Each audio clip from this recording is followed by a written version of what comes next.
안녕하세요. 2022년 수요일엔 바다 톡톡에서 우리나라의 수산자원은 어떻게 관리되나요?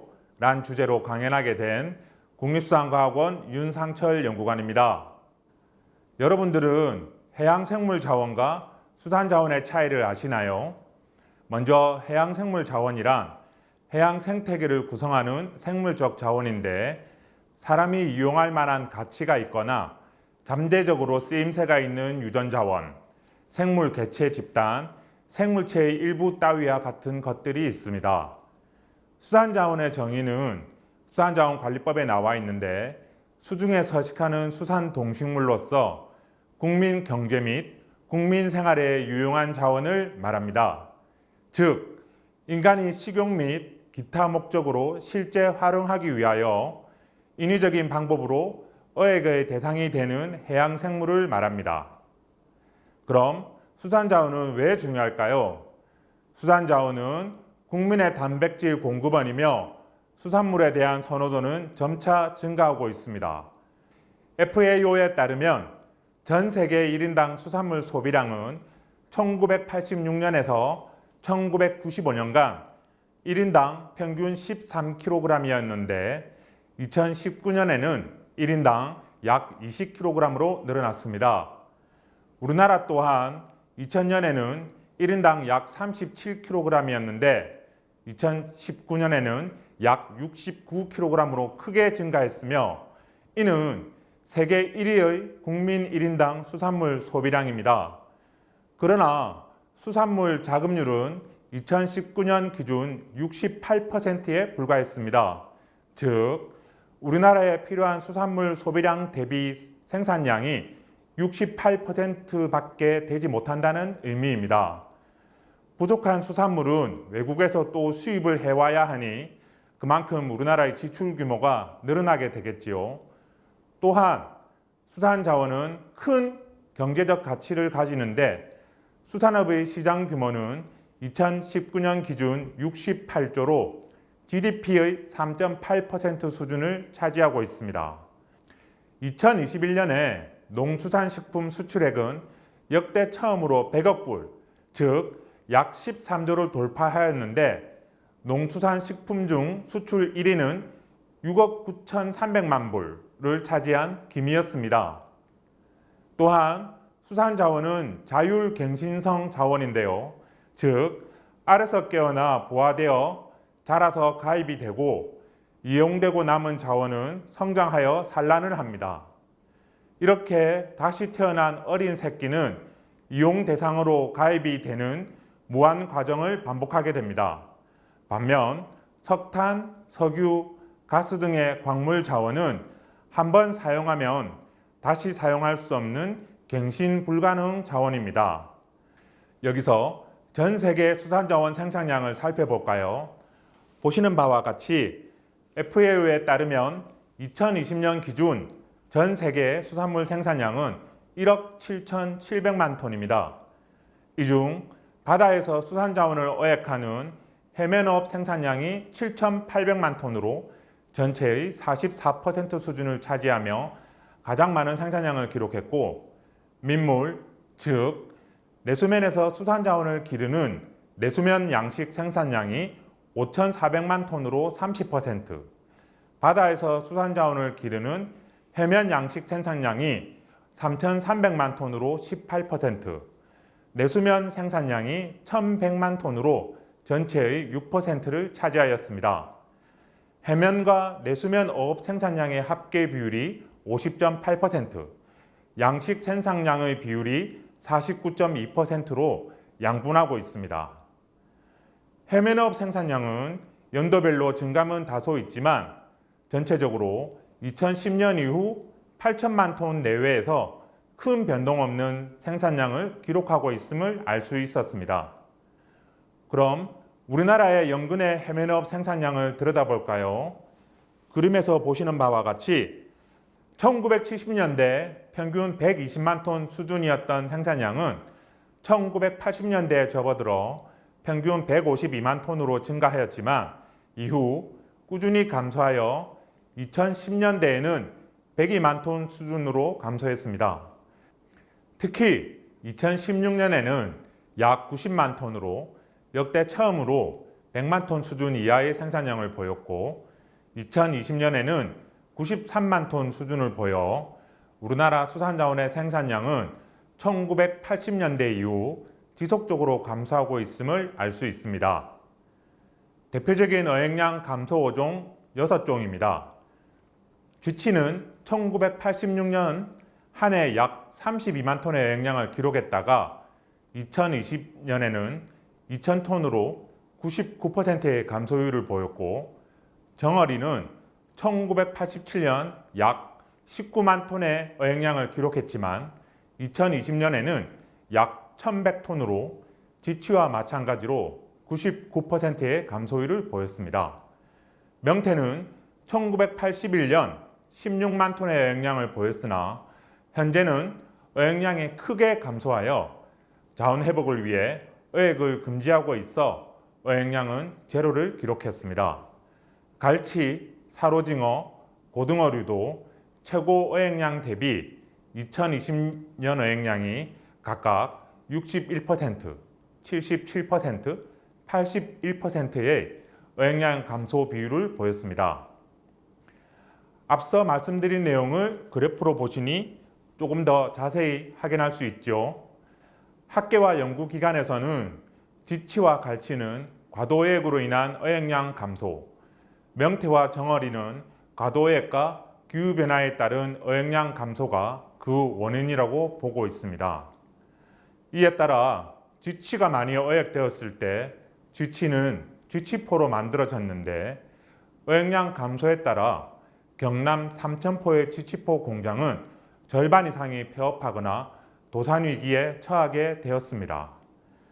좌측의 사진은 1975년 동아일보에 실린 기사인데요. 기사 제목을 보시면 노리는 오징어는 안 잡히고 노가리만 잡혀 라는 푸념이 섞여 있습니다. 오른쪽의 사진은 1980년 강원도 고성군 거진항을 가득 메운 명태를 위판장에서 정리하는 모습이고요. 사진에서 보듯이 명태가 위판장을 가득 덮고 있습니다. 이렇게 많았던 명태는 다 어디로 갔을까요? 그럼 우리나라 수산자원의 감소 원인은 무엇 때문일까요? 여러 가지 이유가 있겠지만 가장 대표적인 이유는 어획 강도의 증가로 인한 과도한 어획, 어업 간 경쟁 심화와 불법 어획, 미성어와 소형어의 어획 증가, 유류오염, 대규모 매립, 간척 사업 확대를 들 수 있겠습니다. 2000년에 68,629척이었던 어선 척수는 2015년 45,335척으로 34% 감소했지만 배의 동력을 나타내는 마력수는 1990년 척당 64마력에서 2015년 척당 225마력으로 오히려 2.5배 증가했습니다. 세부적으로 근해어업은 어구의 대형화와 어구 사용량이 증가했는데 쌍끌이 대형 저인망의 그물 높이는 1990년대 초 10m 내외였으나 1990년대 중반 이후 50m로 크게 증가했습니다. 참조기를 주로 어획하는 근해 유자망도 1990년대 초에는 400에서 450폭을 사용하였으나 최근에는 600에서 700폭으로 어구 사용량을 늘렸습니다. 연안어업은 생계형, 영세업 위주에서 톤수가 증가하고 전원 고용이 늘어나며 기업화로 변화하고 있습니다. 두 번째 원인인 어업간 경쟁 심화입니다. 먼 바다에서 조업해야 하는 근해 어업은 연안으로 이동하여 조업하고 가까운 거리에서 조업하는 연안어업은 어획 성능 향상에 따라 먼 바다로 나가서 조업하게 되면서 어장이 확대되었습니다. 어장 변화에 따른 저인망류 어업에서 변화가 나타났는데 과거 쥐치, 갈치, 조기류, 가자미 등 깊은 수심에 사는 저어류를 대상으로 하다가 최근에는 멸치, 고등어, 오징어 등 얕은 수심에 사는 부호류를 대상으로 조업의 대상을 변경하였습니다. 또 다른 원인은 불법 어업입니다. 국제 비영리 단체 글로벌 오로 감시는 다양한 위성 자료를 종합해 북한 주변 수역에서 중국의 불법적인 행위에 대해 보고한 바 있는데요. 북한의 탄도미사일 발사 시험으로 2017년 유엔 안보리에서 제재한 결의는 북한 내 외국의 어로 금지입니다. 그럼에도 불구하고 중국 어선들이 2017년 900여 척, 2018년 700여 척, 북한 수역 내 16만 톤 이상의 오징어를 어획해서 이는 한국과 일본의 오징어 합계에 육박한다고 밝혔습니다.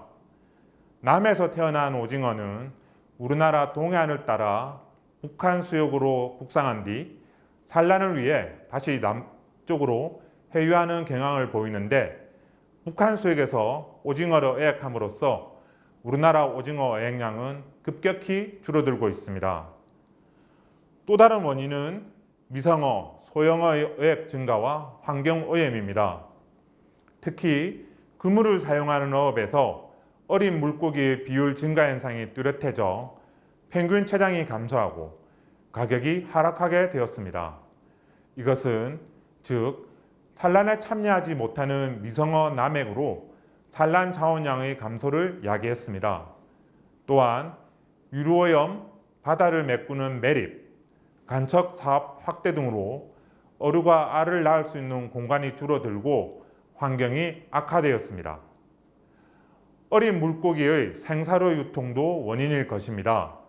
생사료는 정식적인 경로가 아닌 주로 비계통 판매를 통해 유통되고 있어 정확한 통계가 파악이 불가능한 사항입니다.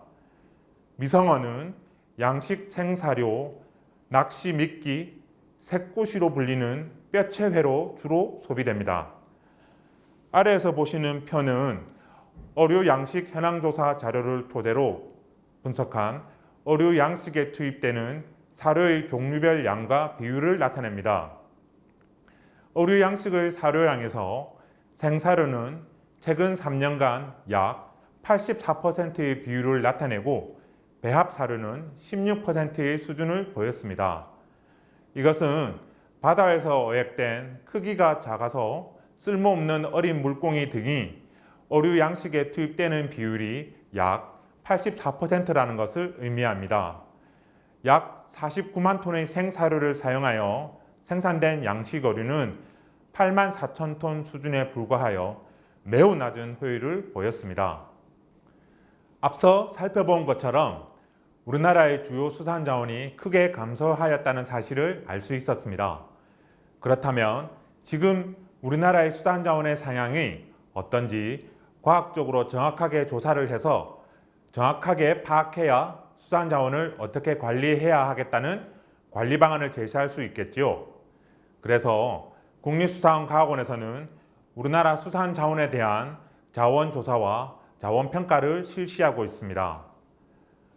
그럼 무엇이 수산 자원의 양적으로 많고 적음을 결정하는 걸까요? 수산 자원의 양적인 변동을 일으키는 요소를 살펴보면 수산 자원의 양을 늘리는 요소는 가입과 성장입니다. 가입은 즉 알에서 부화되어 개체수가 늘어나는 것이죠. 성장은 몸무게가 늘어나는 것입니다. 반면 감소 요인은 먹혀서 죽는 포식, 늙어서 사망하는 노화 등에 해당하는 자연 사망과 인간에 의해 어획되어 죽는 어획 사망 요소가 있습니다. 이 네 가지 요인 중에서 가입, 성장, 자연 사망은 인간이 관리하기가 매우 어려운 영역에 속하고 어획 사망의 경우에는 인간에 의해서 야기되는 것이기 때문에 인간이 관리할 수 있어 수산자원 관리라 함은 이러한 어획 사망의 관리에 포커스가 맞춰져 있는 것이라 볼 수 있습니다. 이러한 네 가지 요인의 많고 적음에 따라 다음 연도의 수산자원의 총량이 달라지는 것이죠. 다시 정리하면 자원의 양적, 질적 상태를 분석하기 위한 기초자료 수집 과정인 자원조사를 우선 수행하고 자원 생태학적 특성과 자원 관리에 관련된 특성치를 추정하는 자원평가를 수행한 후 자원 상태를 바람직한 수준으로 변화시키거나 혹은 유지시키는 자원 관리에 돌입하는 것입니다. 그럼 지금부터 생태학적 조사에 대해 소개해 드리겠습니다. 우선 위에서 보시는 바와 같이 어류, 갑각류 등 각 수산자원의 길이를 측정하고 성별로 길이의 평균은 얼마인지를 분석합니다. 그리고 상대 성장은 각 길이와 무게의 관계를 분석한 결과입니다. 즉, 해당 수산자원이 특정 길이에서 얼마만큼의 무게를 가지는지, 또 특정 무게에서 길이는 얼마인지를 한눈에 알아볼 수 있게 분석하는 것입니다. 어류는 몸속에 생식소라는 기관을 가지는데 생식소의 월별 색깔 변화로부터 미숙, 중숙, 완숙, 방호 등 단계를 눈으로 관찰하여 월별 단계별 비율을 분석합니다. 눈으로 본 결과를 보완하기 위해서 조직학적 관찰을 진행합니다. 이러한 결과로부터 수산자원의 산란기를 추정하는데 이렇게 도출된 산란기는 금지 기간을 설정하는 근거 자료로 활용됩니다. 그리고 해당 체장의 성숙 비율로부터 해당 개체군의 50%가 성숙하는 성숙 체장을 추정합니다. 이러한 성숙 체장은 금지 체장 설정의 기준으로 사용되기도 합니다. 어류는 몸속에 이석이라는 기관을 가지는데 좌측의 사진은 각 어류의 이석의 모양을 나타냅니다. 이석에는 연륜이라는 나이테가 있는데 이석을 연륜이 잘 보이도록 연마하여 이석에 형성된 연륜으로부터 어류의 나이를 분석합니다. 이 결과로부터 오른쪽에 보시는 어류의 성장식을 분석합니다. 즉, 해당 나이에 해당하는 수산자원의 길이는 얼마인지를 수식으로 나타내는 것입니다. 성장식에서 파악된 이론적 최대 체장, 성장 개수, 체장이 0일 때의 이론적 연령인 T0는 자원평가의 입력 자료로 활용됩니다. 자원량은 바닷속 수산자원의 총량을 의미합니다. 우리가 흔히 알고 있는 어획량은 전체 자원량에서 인간이 어획하여 자원량의 일부만 이용하는 것입니다. 따라서 전체 자원량이 얼마인지가 자원 관리의 매우 중요한 요소가 되는데요. 자원량을 추정하는 방법은 직접 추정법과 간접 추정법으로 나뉩니다. 직접 조사에 의한 자원량 추정은 국립수산과학원의 연구원이 직접 바다에 나가 연구선에 승선하여 트롤이라는 그물로 바다를 끌어 그물에 잡힌 수산 자원의 양을 조사하여 추정할 수 있습니다. 이외에도 대상 자원의 특성에 맞게 어류 플랑크톤 조사법, 바다에 음파를 쏴서 조사하는 음양조사법, 고르 등에 주로 사용되는 목시 조사법 등에 의해서도 자원량 추정이 가능하며 이와 유사하게 연안 수역에 서식하는 수산 자원을 대상으로 할 때는 일반 어선에 승선해서 자원조사를 하기도 합니다. 간접 조사에 의한 자원량 추정은 위판 현장의 어획량, 길이, 무게 등의 측정 자료로부터 수리 모델을 이용하여 자원량을 간접적으로 추정하기도 하며 대표적인 모델로는 연령 구조 모델과 단위 노력당 어획량 모델 등이 있습니다. 이러한 직접 자원조사와 간접 자원조사에서 도출된 두 가지 결과는 각각의 장단점이 있으므로 상호 보완적으로 추정하여 자원평가에 이용됩니다. 자원조사에서 수집된 결과를 토대로 자원평가를 수행합니다. 우선 자원조사 및 생물학적 조사를 통한 초기 입력 자료를 만들고 다음으로 초기 입력 자료 및 생태학적 자료를 이용하여 자원량을 추정하며 마지막으로 자원평가 모델을 통한 자원 상태 진단 및 적정 어획량을 계산하게 됩니다. ABC는 Acceptable Biological Catch의 약자인데요. 우리말로는 생물학적 허용 어획량이고 나중에 설명드릴 총 허용 어획량의 근거 자료가 됩니다. 오른쪽에 보시는 플로우 차트가 국립수산과학원에서 자원평가를 통해 적정 어획량을 계산하는 절차를 나타낸 것입니다. 다소 어렵게 보이지만 이렇게 복잡하고 많은 자료를 확보해서 분석해야지만 보다 과학적이고 객관적인 결과를 제시할 수 있는 것입니다.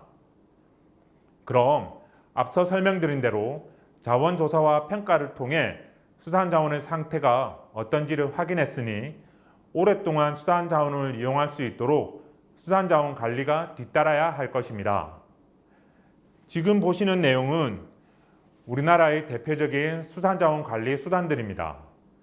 자원 관리에는 어획에 투입되는 어획 노력량 규제, 양을 직접적으로 제한하는 어획량 규제, 금어기, 금지 체장 설정과 같은 기술적 규제 등이 포함됩니다.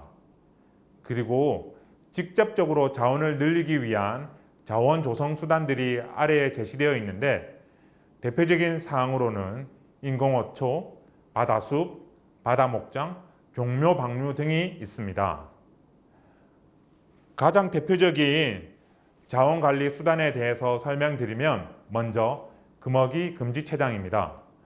금어기 금지체장이란 수산자원의 번식과 보호를 위해 알배기 어미와 어린 물고기를 잡는 것을 금지하는 기간인 금어기와 금지되는 크기인 금지체장을 정하는 것을 말합니다.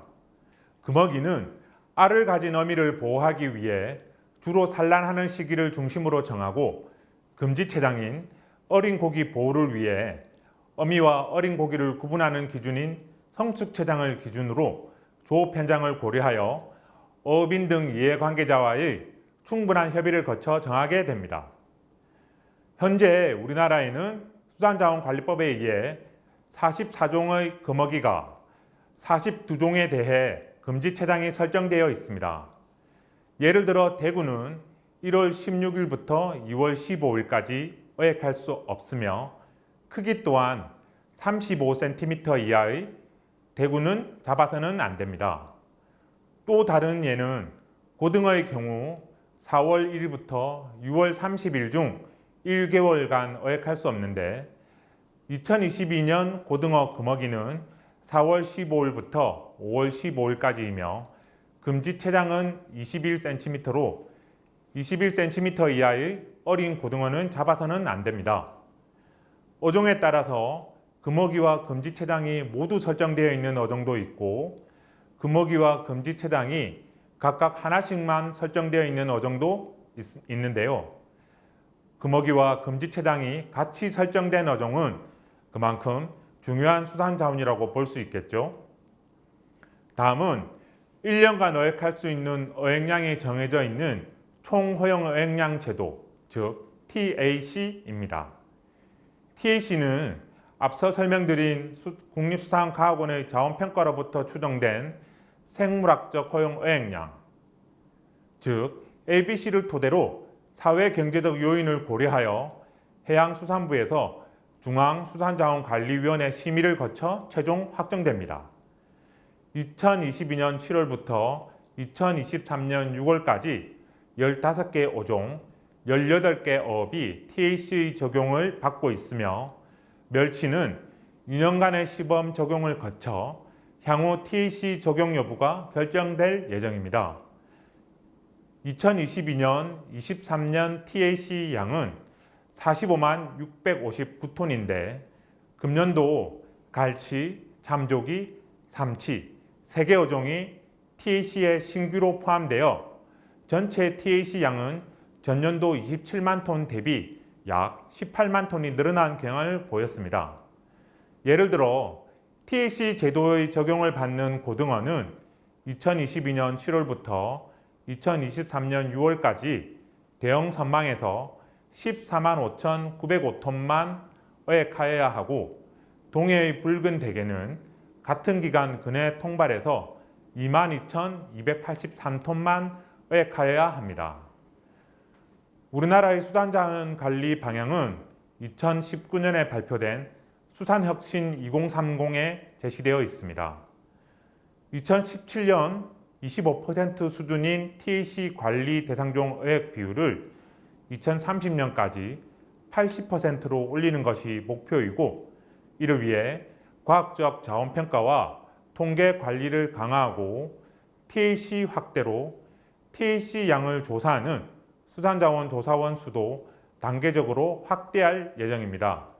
자, 오늘 우리나라의 수산 자원이 어떻게 조사 평가되고 관리되고 있는지 예시를 통해 살펴보았습니다.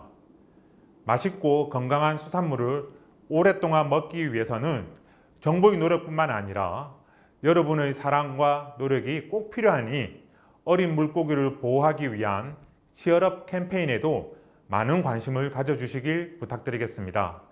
이상 강의를 마치겠습니다. 감사합니다.